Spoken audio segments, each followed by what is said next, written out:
Assalamu alaikum. This is Farooq Adil.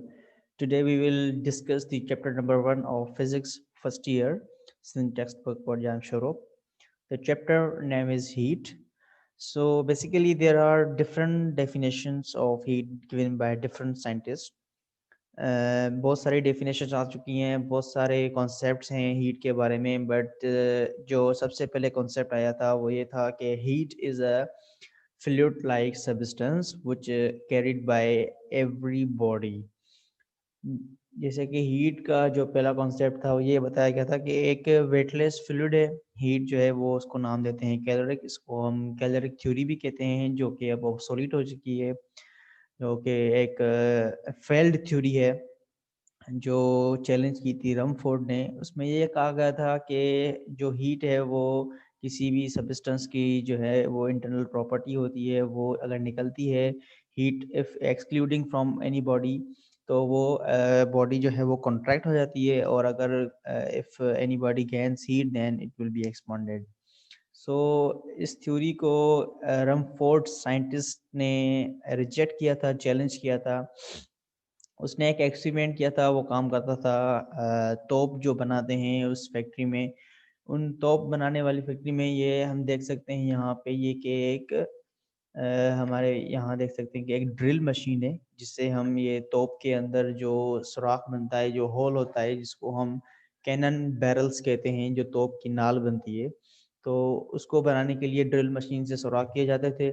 तो whole जो बनते थे उसके बाद ये एक शेप में आ जाती थी। तो हीट जो है अगर फ्लूइड सब्सटेंस है, if weightless fluid substance, then it should be change, the shape of cannon should be change, ये कहा था रमफोर्ड साइंटिस्ट ने। बट ये ऑब्जर्व किया गया था कि इस कैनन का जो शेप है वो चेंज नहीं हो रहा।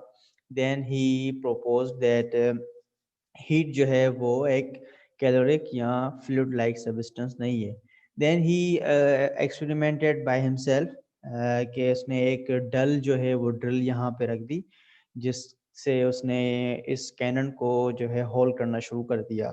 लेकिन वो डल ड्रिल थी, वो काम नहीं कर रही थी सही, तो उससे होल निकालने में बड़ी तकलीफ हो रही थी। लेकिन उससे उसने अंदाज़ा ये लगाया कि जो हीट है वो बहुत ज़्यादा निकल रही है उससे, क्योंकि उस पे फोर्स पड़ रहा था कैनन पे, और हीट जो होल नहीं हो रहा था। हम अमूमन देखते हैं हमारी आम डेली लाइफ में कि अगर हम किसी दीवार पे सुराख करते हैं ड्रिल से, देन अगर जो है वो सुराख नहीं निकल रहा होता, तो वो हमारी ड्रिल मशीन जो है वो बिल्कुल गर्म हो जाती है, क्योंकि वो ज़्यादा फोर्स लेती है, तो वो ज़्यादा हीट निकालती है।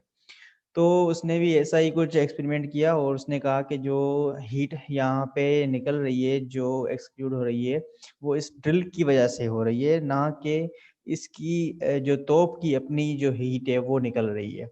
Then he defined the definition of heat as heat is the form of energy which transfer from cold hot bodies to cold bodies।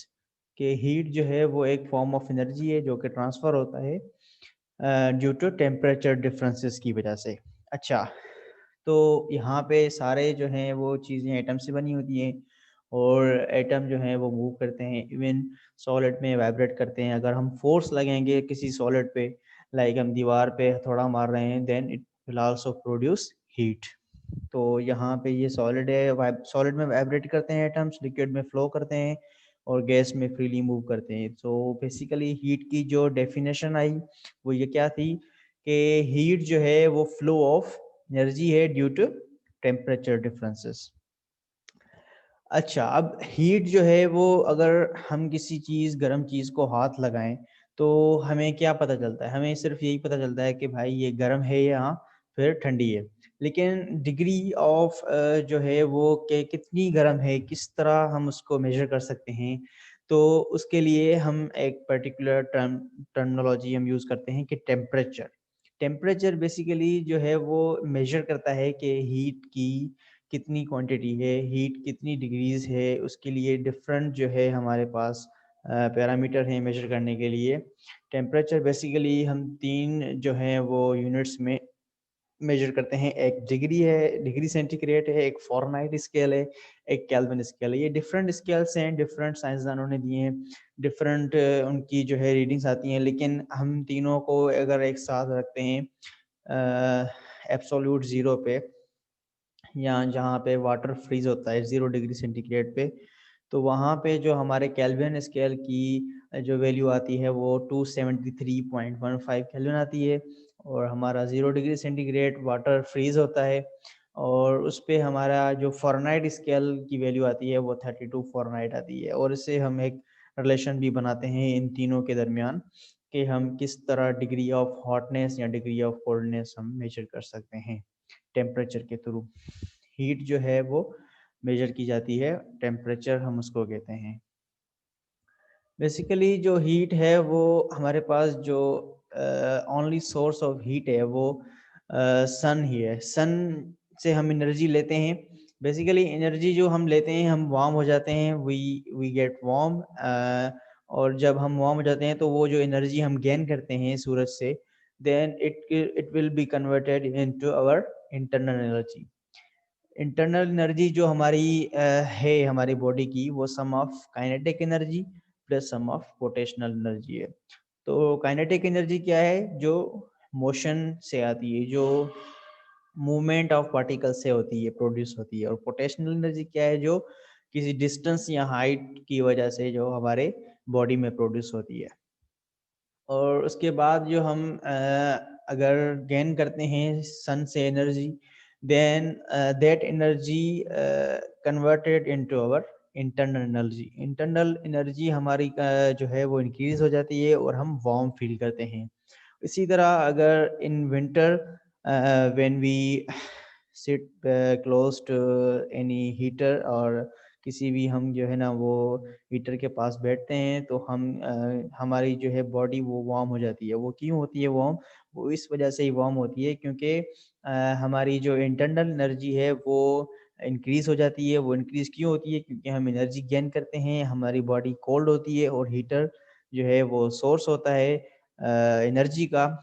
तो हॉट से हम कोल्ड हैं, हमारी बॉडी कोल्ड होती है, तो हॉट से कोल्ड जो है एनर्जी ट्रांसफर होती है, देन हमारी इंटरनल एनर्जी इंक्रीज होती है। और जब हम हीटर से दूर हो जाते हैं, किसी और जगह चले जाते हैं जहाँ पे हीटर वगैरह ना हो, तो वो उस रूम का टेम्परेचर जो है वो कोल्ड होता है हमारी बॉडी से। तो हमारी बॉडी से फिर एनर्जी बाहर निकल के रूम में जाती है, तो हम फिर से जो है वो कोल्ड हो जाते हैं, हम फिर से ठंडे हो जाते हैं। और इसी तरह ये from hot to cold body energy transfer होती रहती है।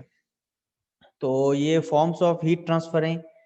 इसमें बताया गया है कि एक ये हमारे पास चूल्हा समझ लें, और ये एक कन्वेक्शन फॉर्म ऑफ एनर्जी है, एक कंडक्शन फॉर्म ऑफ एनर्जी है, एक रेडिएशन फॉर्म ऑफ एनर्जी है। अब कन्वेक्शन क्या है? The transfer of heat through a fluid, liquid और gas caused by molecular motion.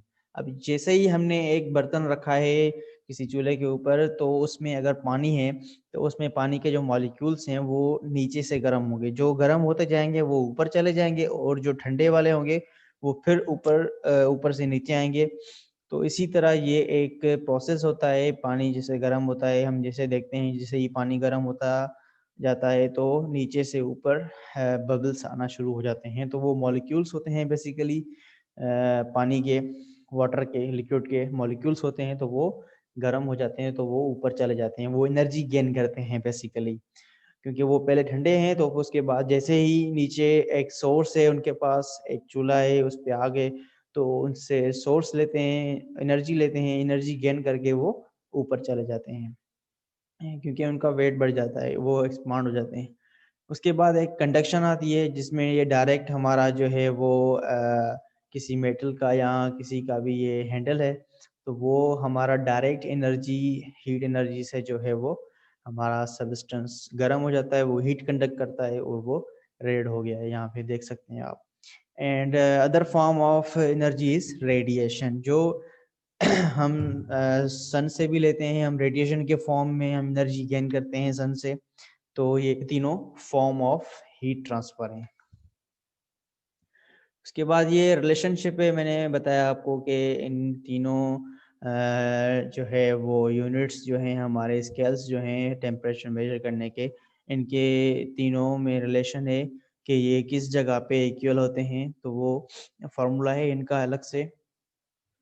जैसे कि हम यहाँ पे देख सकते हैं कि ये 0 डिग्री पे हमारी आइस जमती है फ्रिज में, तो वो 0 डिग्री पे बेसिकली ये तीन जो हैं वो मीटर्स हैं, इनके अंदर लिक्विड होता है या फिर अल्कोहल होता है या मरकरी होता है जो कि एक्सपांड होता है। Basically we use mercury based thermometers जिससे हम टेम्परेचर मेजर करते हैं, और जो मोस्ट यूज्ड जो है यूनिट है वो सेल्सियस है, सेंटीग्रेड जिसको कहते हैं हम। तो इन तीनों में से जो बेसिकली इम्पोर्टेंट जो यूनिट हमारा स्केल है वो सेंटीग्रेड है।